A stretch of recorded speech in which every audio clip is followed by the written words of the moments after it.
नमस्कार दोस्तों, 2024 के लोकसभा चुनाव का 7वां चरण खत्म होते ही सबसे सटीक एग्जिट पोल आ चुका है और इस एग्जिट पोल में इंडिया गठबंधन की सरकार बनती हुई नजर आ रही है और इस वीडियो में हम सभी राज्यों के एग्जिट पोल की चर्चा करेंगे, जिनमें सबसे पहले अगर बात करें उत्तर प्रदेश की तो यहाँ पर लोकसभा की कुल 80 सीटें हैं, जिनमें से इंडिया गठबंधन के खाते में 45 से 50 सीटें जाती हुई दिखाई दे रही है, जबकि एनडीए के खाते में 30 से 35 सीटें जाती हुई दिखाई दे रही है। अन्य का खाता यहाँ पर खुलता हुआ दिखाई नहीं दे रहा है। इसके बाद अगर बात करें महाराष्ट्र की तो यहाँ पर लोकसभा की कुल 48 सीटें हैं, जिनमें से इंडिया गठबंधन के खाते में 30 से 32 सीटें जाती हुई दिखाई दे रही है, जबकि एनडीए के खाते में 16 से 18 सीटें जाती हुई दिखाई दे रही है। अन्य का खाता यहाँ पर खुलता हुआ दिखाई नहीं दे रहा है।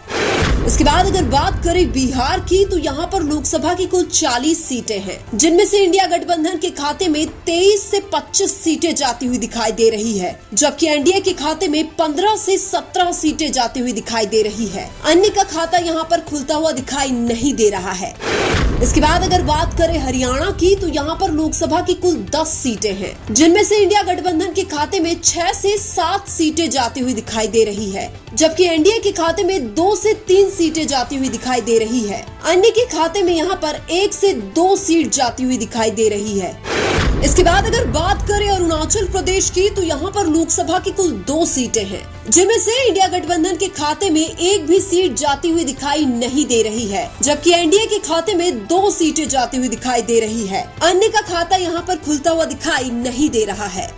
इसके बाद अगर बात करें मध्य प्रदेश की तो यहाँ पर लोकसभा की कुल 29 सीटें हैं, जिनमें से इंडिया गठबंधन के खाते में 9 से 12 सीटें जाती हुई दिखाई दे रही है, जबकि एनडीए के खाते में 18 से 20 सीटें जाती हुई दिखाई दे रही है। अन्य का खाता यहाँ पर खुलता हुआ दिखाई नहीं दे रहा है।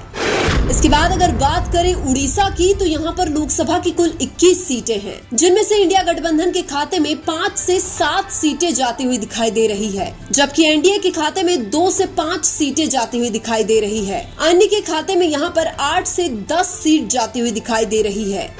इसके बाद अगर बात करें पंजाब की तो यहाँ पर लोकसभा की कुल 13 सीटें हैं, जिनमें से इंडिया गठबंधन के खाते में 10 से 11 सीटें जाती हुई दिखाई दे रही है, जबकि एनडीए के खाते में 1 सीट जाती हुई दिखाई दे रही है। अन्य के खाते में यहाँ पर 1 सीट जाती हुई दिखाई दे रही है। इसके बाद अगर बात करें गोवा की तो यहाँ पर लोकसभा की कुल 2 सीटें हैं, जिनमें से इंडिया गठबंधन के खाते में 1 सीट जाती हुई दिखाई दे रही है, जबकि एनडीए के खाते में 1 सीट जाती हुई दिखाई दे रही है। अन्य का खाता यहाँ पर खुलता हुआ दिखाई नहीं दे रहा है। इसके बाद अगर बात करें हिमाचल प्रदेश की तो यहाँ पर लोकसभा की कुल 4 सीटें हैं, जिनमें से इंडिया गठबंधन के खाते में 2 सीटें जाती हुई दिखाई दे रही है, जबकि एनडीए के खाते में भी 2 सीटें जाती हुई दिखाई दे रही है। अन्य का खाता यहाँ पर खुलता हुआ दिखाई नहीं दे रहा है। इसके बाद अगर बात करें कर्नाटक की तो यहाँ पर लोकसभा की कुल 28 सीटें हैं, जिनमें से इंडिया गठबंधन के खाते में 15 से 16 सीटें जाती हुई दिखाई दे रही है, जबकि एनडीए के खाते में 12 से 13 सीटें जाती हुई दिखाई दे रही है। अन्य का खाता यहाँ पर खुलता हुआ दिखाई नहीं दे रहा है। इसके बाद अगर बात करें मणिपुर की तो यहाँ पर लोकसभा की कुल 2 सीटें हैं, जिनमें से इंडिया गठबंधन के खाते में 2 सीटें जाती हुई दिखाई दे रही है, जबकि एनडीए के खाते में 1 भी सीट जाती हुई दिखाई नहीं दे रही है। अन्य का खाता यहाँ पर खुलता हुआ दिखाई नहीं दे रहा है। इसके बाद अगर बात करें केरल की तो यहाँ पर लोकसभा की कुल 20 सीटें हैं, जिनमें से इंडिया गठबंधन के खाते में 20 सीटें जाती हुई दिखाई दे रही है, जबकि एनडीए के खाते में 1 भी सीट जाती हुई दिखाई नहीं दे रही है। अन्य का खाता यहाँ पर खुलता हुआ दिखाई नहीं दे रहा है। इसके बाद अगर बात करें छत्तीसगढ़ की तो यहाँ पर लोकसभा की कुल 11 सीटें हैं, जिनमें से इंडिया गठबंधन के खाते में 6 से 7 सीटें जाती हुई दिखाई दे रही है, जबकि एनडीए के खाते में 4 से 5 सीटें जाती हुई दिखाई दे रही है। अन्य का खाता यहाँ पर खुलता हुआ दिखाई नहीं दे रहा है। इसके बाद अगर बात करें पश्चिम बंगाल की तो यहाँ पर लोकसभा की कुल 42 सीटें हैं, जिनमें से इंडिया गठबंधन के खाते में 1 सीट जाती हुई दिखाई दे रही है, जबकि एनडीए के खाते में 14 से 15 सीटें जाती हुई दिखाई दे रही है। अन्य के खाते में यहाँ पर 26 से 28 सीटें जाती हुई दिखाई दे रही है। इसके बाद अगर बात करें मेघालय की तो यहाँ पर लोकसभा की कुल 2 सीटें हैं, जिनमें से इंडिया गठबंधन के खाते में 1 सीट जाती हुई दिखाई दे रही है, जबकि एनडीए के खाते में भी 1 सीट जाती हुई दिखाई दे रही है। अन्य का खाता यहाँ पर खुलता हुआ दिखाई नहीं दे रहा है। इसके बाद अगर बात करें गुजरात की, तो यहाँ पर लोकसभा की कुल 26 सीटें हैं, जिनमें से इंडिया गठबंधन के खाते में 10 से 12 सीटें जाती हुई दिखाई दे रही है, जबकि एनडीए के खाते में 14 से 16 सीटें जाती हुई दिखाई दे रही है। अन्य का खाता यहाँ पर खुलता हुआ दिखाई नहीं दे रहा है।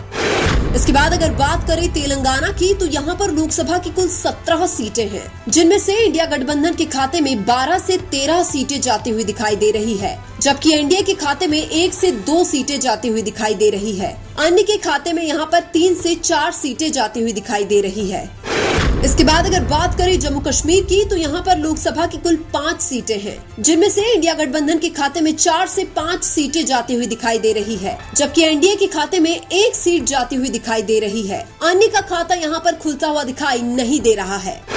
इसके बाद अगर बात करें आंध्र प्रदेश की, तो यहाँ पर लोकसभा की कुल 25 सीटें हैं, जिनमें से इंडिया गठबंधन के खाते में 1 से 2 सीटें जाती हुई दिखाई दे रही है, जबकि एनडीए के खाते में 5 से 6 सीटें जाती हुई दिखाई दे रही है। अन्य के खाते में यहाँ पर 17 से 18 सीटें जाती हुई दिखाई दे रही है।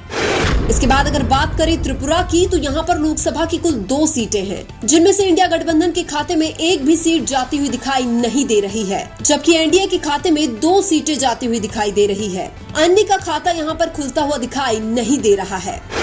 इसके बाद अगर बात करें असम की, तो यहाँ पर लोकसभा की कुल 14 सीटें हैं, जिनमें से इंडिया गठबंधन के खाते में 8 से 9 सीटें जाती हुई दिखाई दे रही है, जबकि एनडीए के खाते में 5 से 6 सीटें जाती हुई दिखाई दे रही है। अन्य का खाता यहाँ पर खुलता हुआ दिखाई नहीं दे रहा है। इसके बाद अगर बात करें दिल्ली की, तो यहाँ पर लोकसभा की कुल 7 सीटें हैं, जिनमें से इंडिया गठबंधन के खाते में 5 से 6 सीटें जाती हुई दिखाई दे रही है, जबकि एनडीए के खाते में 1 से 2 सीटें जाती हुई दिखाई दे रही है। अन्य का खाता यहाँ पर खुलता हुआ दिखाई नहीं दे रहा है। इसके बाद अगर बात करें तमिलनाडु की, तो यहाँ पर लोकसभा की कुल 39 सीटें हैं, जिनमें से इंडिया गठबंधन के खाते में 38 से 39 सीटें जाती हुई दिखाई दे रही है, जबकि एनडीए के खाते में 1 सीट जाती हुई दिखाई दे रही है। अन्य का खाता यहाँ पर खुलता हुआ दिखाई नहीं दे रहा है। इसके बाद अगर बात करें दादर और नागर हवेली एवं दमन और द्वीप की, तो यहाँ पर लोकसभा की कुल 2 सीटें हैं, जिनमें से इंडिया गठबंधन के खाते में 1 सीट जाती हुई दिखाई दे रही है, जबकि एनडीए के खाते में भी 1 सीट जाती हुई दिखाई दे रही है। अन्य का खाता यहाँ पर खुलता हुआ दिखाई नहीं दे रहा है। इसके बाद अगर बात करें झारखंड की, तो यहाँ पर लोकसभा की कुल 14 सीटें हैं, जिनमें से इंडिया गठबंधन के खाते में 8 से 9 सीटें जाती हुई दिखाई दे रही है, जबकि एनडीए के खाते में 5 से 6 सीटें जाती हुई दिखाई दे रही है। अन्य का खाता यहाँ पर खुलता हुआ दिखाई नहीं दे रहा है। इसके बाद अगर बात करें उत्तराखंड की, तो यहाँ पर लोकसभा की कुल 5 सीटें हैं, जिनमें से इंडिया गठबंधन के खाते में 1 सीट जाती हुई दिखाई दे रही है, जबकि एनडीए के खाते में 4 से 5 सीटें जाती हुई दिखाई दे रही है। अन्य का खाता यहाँ पर खुलता हुआ दिखाई नहीं दे रहा है।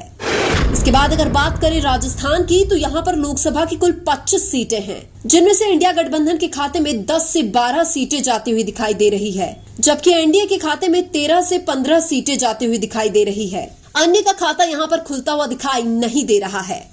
इसके बाद अगर बात करें एक एक सीट वाले 8 राज्यों की, तो यहाँ पर एक एक सीट के हिसाब से लोकसभा की कुल 8 सीटें हैं, जिनमें से इंडिया गठबंधन के खाते में 3 से 4 सीटें जाती हुई दिखाई दे रही है, जबकि एनडीए के खाते में 2 से 3 सीट जाती हुई दिखाई दे रही है। अन्य के खाते में यहाँ पर 1 से 2 सीट जाती हुई दिखाई दे रही है। अगर ओवरऑल 543 सीटों की बात करें, तो इंडिया गठबंधन के खाते में 290 से 295 सीटें जाती हुई दिखाई दे रही है, जबकि एनडीए के खाते में 195 से 200 सीटें जाती हुई दिखाई दे रही है, जबकि अन्य के खाते में 45 से 50 सीटें जाती हुई दिखाई दे रही है। लेकिन आपके अनुसार 2024 में किसकी सरकार बनेगी? कमेंट करके जरूर बताएं। वीडियो अच्छा लगा तो लाइक कीजिए और हमारे चैनल मीणा की आवाज को सब्सक्राइब कीजिए। धन्यवाद।